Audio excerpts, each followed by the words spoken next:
बिस्मिल्लाहिर्रहमानिर्रहीम। Hello viewers, this is Syed Mohammad Hammad and welcome back to my channel chemistry with sir Hammad. अब हम intermolecular force के बारे में पढ़ने वाले हैं। इंटरमॉलिक्यूलर फोर्स को समझना बहुत ही इजी है, ठीक है।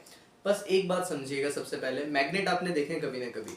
मैग्नेट जो होते हैं, जैसे सपोज दैट एक मैग्नेट को मैं यहाँ से पकड़ा हूँ, एक मैग्नेट को यहाँ से पकड़ा हूँ, ठीक है, और इन दोनों को बहुत एक दूसरे के करीब ले आता हूँ, तो क्या होगा? दोनों एक दूसरे के करीब आना चाहेंगे, ऐसे ही होगा।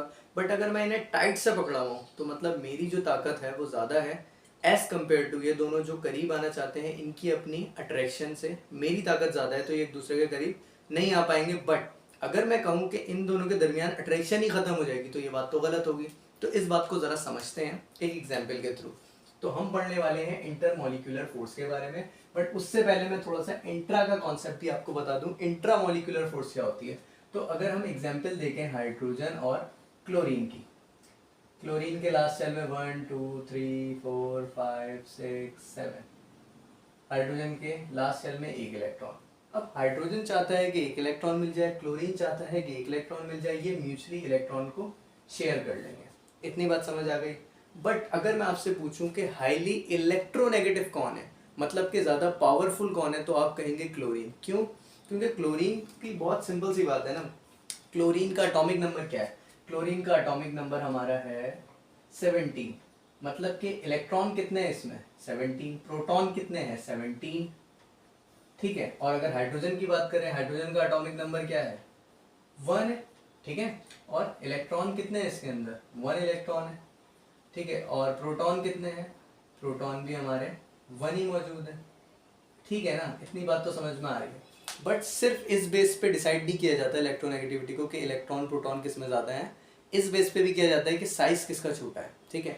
तो जो क्लोरीन है इसका साइज भी कम है और इसके अंदर प्रोटॉन की तादाद भी ज़्यादा है। मतलब इसका जो न्यूक्लियस है उसका अपने इलेक्ट्रॉन पे बहुत अच्छा होल्ड है, ठीक है। और अगर कोई और इलेक्ट्रॉन इसमें आना चाहेगा तो प्रोटॉन कोशिश करता है, इसका न्यूक्लियस कोशिश करता है कि उस इलेक्ट्रॉन को भी अपने पास ले आऊँ। तो इन शॉर्ट, हाईली इलेक्ट्रोनेगेटिव, ज़्यादा ताकतवर, पावरफुल कौन है? क्लोरीन है। और हाइड्रोजन जो है वो वीक है। तो इन दोनों के दरमियान ये जो सिंगल कोवेलेंट बॉन्ड बना हुआ है, इसको हम इंट्रामॉलिक्यूलर फोर्स कहते हैं।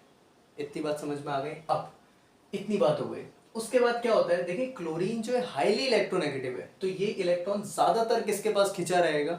क्लोरीन के पास। तो इस पे हमने लगा दिया इसलिए नेगेटिव चार्ज, ठीक है, क्योंकि ज्यादातर इसी के पास खिंचा रहेगा, ठीक है। इस वजह से हमने नेगेटिव चार्ज लगा दिया, नेगेटिव पार्शियल, ठीक है। हाइड्रोजन का इलेक्ट्रॉन क्योंकि खिंचा रहेगा इसकी तरफ से, तो इसलिए हमने लगा दिया पॉजिटिव पार्शियल। अब पॉजिटिव नेगेटिव क्यों लगा रहे हैं आपको पता है, जब एटम इलेक्ट्रॉन दे देता है तो उस पर पॉजिटिव चार्ज आ जाता है और जो इलेक्ट्रॉन ले लेता है उस पर नेगेटिव चार्ज आता है। बट यहाँ पर मुकम्मल तौर पे ना दिया जा रहा है इलेक्ट्रॉन और ना लिया जा रहा है, इसी वजह से जो हाइड्रोजन है उस पर पॉजिटिव तो आया बट पार्शियल, क्लोरीन पे नेगेटिव तो आया बट पार्शियल, ठीक है। अब इन दोनों के दरमियान जो फोर्स थी वो इंट्रामोलिकुलर फोर्स है। अब आगे बात करते हैं। अगर मैं कह रहा हूँ जैसे एक ग्लास है और इसमें HCl मौजूद है, तो ऐसा तो नहीं है एक HCl होगा, बहुत सारे HCl होंगे। देखें, HCl, ठीक है, HCl, HCl, HCl इस फॉर्म में होगा। अब अगर ये इस फॉर्म में होगा तो क्या इस पे चार्ज नहीं होगा? चार्ज बिल्कुल होगा। इस पे H पे क्या चार्ज होगा? पॉजिटिव पार्शियल और negative partial, positive partial, negative partial, positive partial, negative partial, positive partial और नेगेटिव पार्शियल। इतनी बात समझ में आ गई। अब अगर मैं आपसे पूछूं कि इसके नेगेटिव और इसके पॉजिटिव के दरमियान क्या कोई अट्रैक्शन नहीं होगी, तो आप कहोगे कि होगी सर। क्यों? क्योंकि पॉजिटिव और नेगेटिव के दरमियान ही तो अट्रैक्शन होती है। तो बिल्कुल क्लोरीन और हाइड्रोजन के दरमियान जो है वो अट्रैक्शन होगी। क्लोरीन और हाइड्रोजन के दरमियान अट्रैक्शन होगी। क्लोरीन और हाइड्रोजन के दरमियान अट्रैक्शन होगी।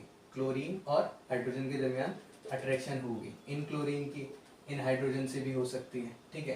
तो जो जिसके करीब होगा वो उससे क्या करेगा कि जो डॉटेड लाइन मैंने शो करी है, इसका मतलब होता है कि ये दोनों एक दूसरे पे फोर्स लगाएंगे एक दूसरे के करीब आने के लिए। बट क्योंकि क्लोरीन को हाइड्रोजन ने पीछे से मजबूती से पकड़ा हुआ है, ठीक है, तो क्लोरीन इस हाइड्रोजन के पास जा नहीं पाएगा, ठीक है, करीब करीब रहेगा। तो कहा जाता है कि जो इंट्रामोलिकुलर फोर्स है, मतलब कि जो HCl के दरमियान में है, ये स्ट्रॉन्गेस्ट फोर्स है। और जो इंटरमोलिकुलर फोर्स है, मतलब Cl, HCl और HCl, ये एक मॉलिक्यूल है और ये एक मॉलिक्यूल है, इन दोनों के दरमियान जो फोर्स है वो बहुत वीक फोर्स है, वीकेस्ट फोर्स है, बहुत ज़्यादा कमज़ोर है, ठीक है। तो ये फोर्स हमारी क्या कहलाती है, जो डॉटेड लाइन से शो करी है, इंटरमॉलिक्यूलर फोर्स कहलाती है। तो आई होप आपको ये बात समझ आ गई होगी और सेकंड वाली बात भी समझ आ जाएगी। सेकंड वाली बात क्या है, डायपोल। डायपोल का मतलब बहुत आसान है। पोल का मतलब है कि एक पोल है हमारा पॉजिटिव पार्शियल और एक पोल है नेगेटिव पार्शियल। सिंपल सी बात है बहुत कि जब भी कभी कोई एक एटम है वो बॉन्ड बना लेता है किसी हाईली इलेक्ट्रोनेगेटिव एटम के साथ, तो उस पर खुद पे पॉजिटिव पार्शियल आ जाता है और जिससे बॉन्ड बनाता है उस पर क्या आ जाएगा, जो है वो इलेक्ट्रोनेगेटिव है हाईली, इसीलिए उस पर नेगेटिव पार्शियल आ जाता है। तो ये नेगेटिव पार्शियल आना और पॉजिटिव पार्शियल आना, इसका मतलब ये होता है कि इन दोनों पे पोल्स बन गए, एक पोल और ये दूसरा पोल, तो इसीलिए इसे क्या कहते हैं, डायपोल।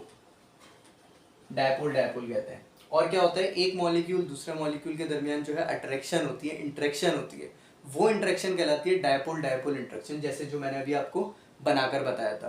तो अब आप कहेंगे सर इंटरमॉलिक्यूलर फोर्स और जो है डायपोल, इसमें क्या फर्क है? कोई फर्क नहीं है।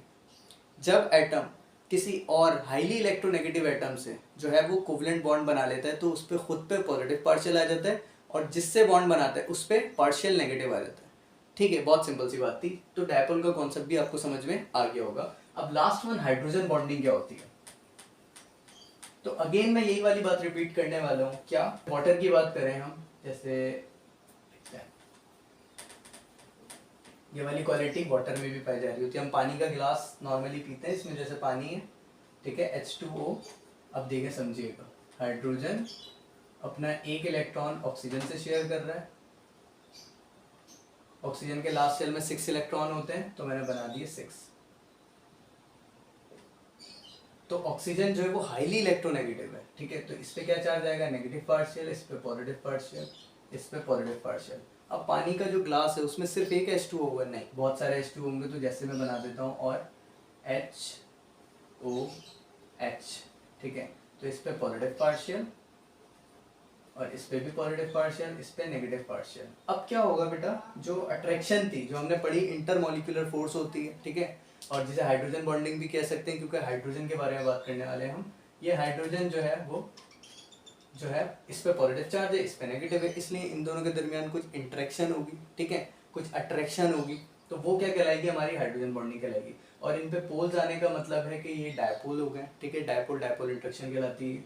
ये ऑक्सीजन जो है क्या चाहेगा, इससे अट्रैक्शन चाहेगा थोड़ी बहुत, लेकिन जो स्ट्रॉन्गेस्ट होती है वो इंटरमॉलिक्यूलर फोर्स होती है, जो मॉलिक्यूल की, जो दूसरे मॉलिक्यूल से पॉजिटिव पार्शियल या पॉजिटिव नेगेटिव पार्शियल होने की वजह से जो अट्रैक्शन होती है वो हमारी क्या कहला रही है, हमारी जो है इंटरमॉलिक्यूलर फोर्स कहला रही है। और जो मॉलिक्यूल के अंदर होती है वो इंट्रामॉलिक्यूलर फोर्स होती है। तो बहुत सिंपल सी बात थी। आई होप आपको ये तीनों बातें समझ में आई होंगी। इनको लंडन फोर्सेस भी कहा जाता था, ठीक है, वीकेस्ट फोर्सेस भी कहा जाता है। तो थैंक यू सो मच।